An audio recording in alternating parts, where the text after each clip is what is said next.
আল্লাহ পাক রব্বুল আলামিন কিয়ামতের ময়দান যখন সংগঠিত করবেন, কিয়ামতের ময়দানে দুই শ্রেণীর লোক হবে। এক শ্রেণীর লোকের জায়গা হবে ফারিকুন ফিল জান্নাহ ওয়া ফারিকুন ফিস সাঈর। এক শ্রেণীর লোক হিসাব নিকাশের পরপরই জান্নাতে চলে যাবে, আর এক শ্রেণীর লোক জাহান্নামের দিকে হাঁটতে থাকবে। কিয়ামতের ময়দান বহুত ভয়াবহ ময়দান।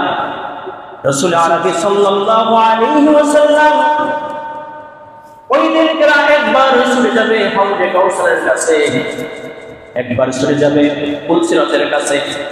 না জানি আমার কোন উম্মত কেটে জাহান্নামের ভিতরে পড়ে গেল, আবার চলে যাবে জাহান্নামের দরজায়, আবার চলে যাবে মিজানের পাল্লা যেখানে মাপা হচ্ছে ওখানে। এইভাবে নবী আরবি সাল্লাল্লাহু আলাইহি ওয়াসাল্লাম সরস্বতী করতে থাকবে।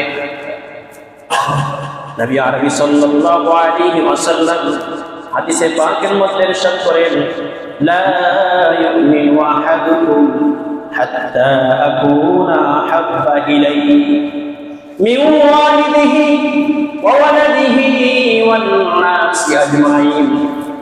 তোমরা ততক্ষণ পর্যন্ত মুমিন হতে পারবে না, ইমানদার হতে পারবে না, যতক্ষণ পর্যন্ত আমি আল্লাহর রাসূল এবং আল্লাহ রব্বুল আলামিনকে ভালো না বাসবে। কেমন ভালোবাসতে হবে? নিজের মাতা পিতা, ছেলে সন্তান সব কিছু থেকেও নবী আরবি সাল্লাল্লাহু আলাইহি ওয়াসাল্লামকে ভালোবাসতে হবে। কারণ কিয়ামতের ময়দানে আপনার এত আদরের সন্তান, এত আদরের স্ত্রী, এত আদরের আপনার ভাই এবং আপনার পিতামাতা কেউ কাজে আসবে না। কারণ আল্লাহ রব্বুল আলামিন সূরা নাবার মধ্যে ইরশাদ করেন, ওয়া উম্মিহি ওয়া আবিহি ওয়া সাহিবাতিহি ওয়া বানিহি লিকুল্লি ইমরিইন মিনহুম ইয়াওমাইযিন শাআনুন ইউগনি। কিয়ামতের ময়দানে যখন আপনি আমি থেকে যাব, তখন ওই গুনাহগার ব্যক্তি কি করবে?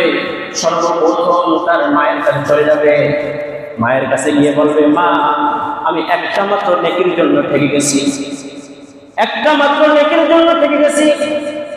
দুনিয়াতে আমার জন্য তুমি কত না কি করছো, আমি তোমার জন্য কত কিছুই করেছি, কিন্তু আজকে আমাকে একটা নেকি দিয়ে তুমি আমাকে ছাড়িয়ে দাও।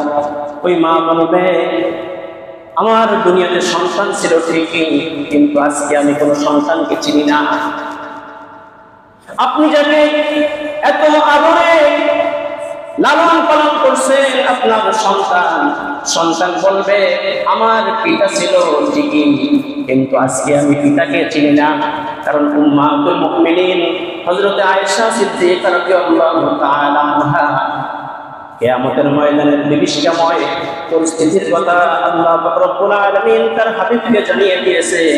হাবিব যখন বর্ণনা করতেছিলেন, আম্মা জান হযরত আয়েশা সিদ্দিকা রাদিয়াল্লাহু তাআলা আনহা বলতেছে, ইয়া রাসূলুল্লাহ, যখন সিংহায় ফুট করে দেওয়া হবে, সমস্ত মানুষ রক্ত হয়ে ছুটতে থাকবে, তখন তার যে উলঙ্গ হয়ে মানুষ উঠবে, তো কেউ যদি কারো দিকে তাকায়, তখন রাসূল আরবি সাল্লাল্লাহু আলাইহি ওয়াসাল্লাম বলতেছেন, হে আয়েশা, ওই ময়দানটা এত কঠিন, এত কঠিন যে কেউ কারো দিকে নজর দেওয়ার সুযোগ পাবে না, শুধু ছুটতেই থাকবে,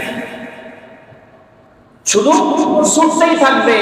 আমরা দেখা যাচ্ছে কি দুনিয়াতে আমাদের বন্ধুকে বলেন, আমরা দেখা যাচ্ছে কি বন্ধুকে বন্ধু বানাই শয়তানকে, আমরা দুনিয়াতে বন্ধু বানাই শয়তানকে।